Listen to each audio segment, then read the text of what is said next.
either store energy or it will transport energy, that we will see in the later. And it's a cell membrane. 6 is a cell membrane. It's a lipid bilayer. That's nothing. That's we are familiar about that thing. Function. How it is functioning? It's establishing a resting membrane potential and spanning action potential. Potentials are highly important, and other electric signals. So whenever ion is transported at the time, what would happen? Then that will generate an electric impulse. That the electric impulse will give the electric flux. This electric flux will act as a signal in the nerve system. So by getting the flow of ion across the membrane, whenever the charged particles are moving, at the time electricity will be produced. Here the number of charged particles are large number of particles will be produced, that will produce the electric flux. That electric flux is act as a signal, and that will control the brain as well as the nerve systems, controlling the flow of ions across the secretory and epithelial cells and regulating the cell volume. The way the transport is taking place, in order to maintain the cell volume, we have to transport the metal ion, then only the cells will be active and it will do the metabolism. Ion channels are present in the membranes of the cells. Where they are present, they are located in the cell membrane. So that we should keep in our mind. So garmicydin is nothing but this naturally occurring ion channel forming molecule. It is a helical peptide dimer. Here you can see it's a helical-like arrangement it will create, and it is a peptide dimer. Here also we are having the peptide amide linkages. So carbonyls and nitrogens on inner surface can interact with the cation as they pass through. So the carbonyl groups and the amide groups which are present inside the cavity, that will make bond with the undergo interaction with the cations which are needed to transport. Potassium, if you are seeing garmicydin is also highly selective towards potassium ion. As we have discussed in the case of valinomycin is highly specific for the potassium ion over sodium ion. Here also the pore size, the size of the helical pore is mainly suitable for the potassium ion. The channel can be voltage gated or activated by binding of the chemical effector, which change the conformation. So how many ions it can transport? If you are seeing, it is transporting per second, it can transport a large number, quite a large number of ions. It is in the order of 10 power 7 or 10 power 8. So how much the potential will be generated? The potential generated through across the membrane is plus 0.1 volt. It is not a smaller quantity. It is really a huge quantity. That is the reason why mainly we are for the stress as well as the third body action. Then third one is the ion pump. Ion pump is the molecules which are using energy. So previously what we have discussed, they are not does not require energy. So but in the case of ion pumps, we have to supply the energy to pump out the ions from one direction to other direction through membrane. Here if you are seeing, here extracellular fluid is having a higher concentration of the potassium plus ion. Whereas inside the cells, the hydrogen ion concentration is very less. So the transport is taking against the concentration gradient. So that we should keep in our mind. So in order to push the metal ion from the lower concentration side to higher concentration side, we have to supply energy. That we should keep in our mind. But if the reverse process is taking place, if the ions are moving from higher concentration to lower concentration, that is no energy is required. But in this case, we have to supply energy, then only the transport will be possible. The ion pumps are channels. There is also a molecule use ATP hydrolysis system to transfer the ions from one side of the membrane to another side of the membrane against the electrical gradient, against their concentration gradient or electrochemical gradient.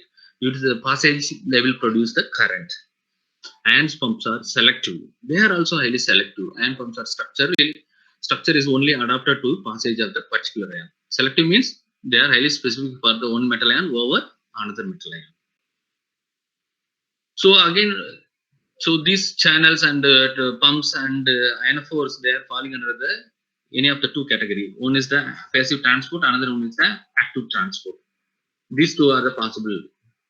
So here, sorry, this is the first one, passive transport. Passive transport is nothing but move ions down the concentration gradient, either channel mediated or carrier mediated. Channel mediated means ion channels, carrier mediated means ion force. It does not require energy.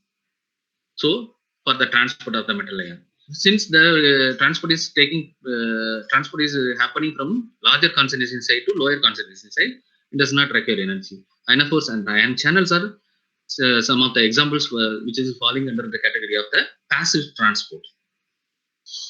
Passive transport of metal ion occur in two steps. One is the encapsulation of metal within the macrocyclic ligand cavity. That is nothing but your ionophore.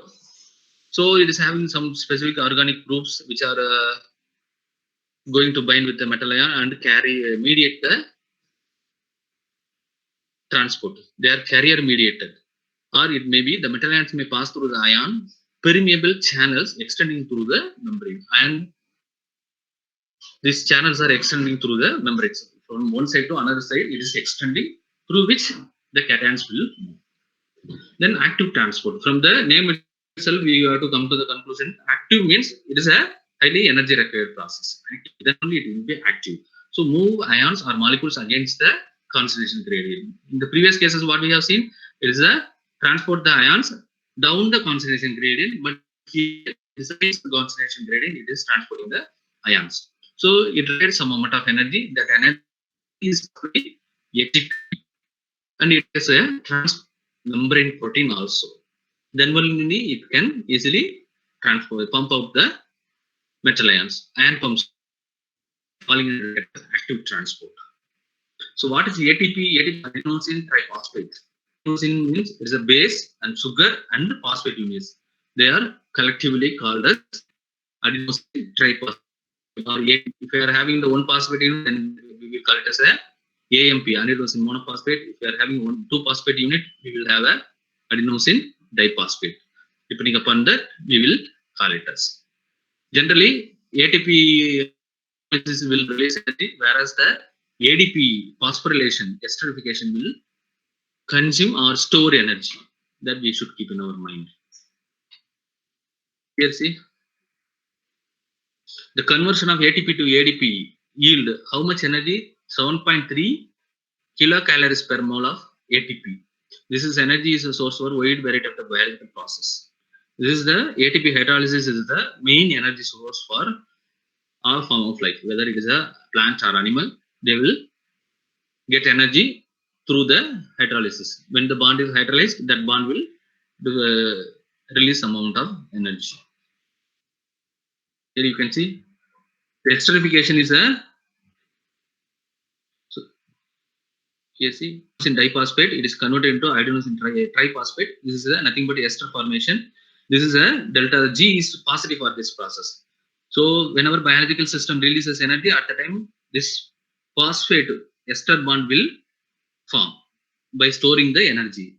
So whenever energy is required, at the time this bond will be cleaved. Upon bond cleavage, the energy will be released. So delta G is negative. This is a spontaneous process. The ester hydrolysis is a spontaneous process, whereas esterification is a non-spontaneous process.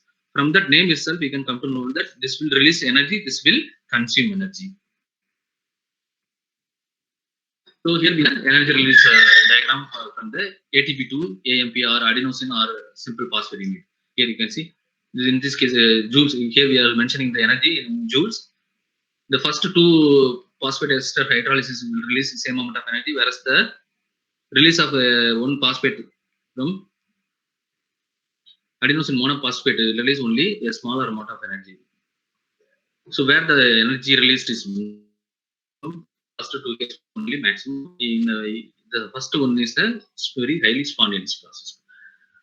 And transport choice of transport mechanism is mainly relying on the three factors. One is the charge, size, and the ligand preference. These three factors will decide whether the charge transport, which type of charge transport is going to take place. That we have to see. There are several examples of that. Let us stop at this point. If you are having any doubt, you can ask now.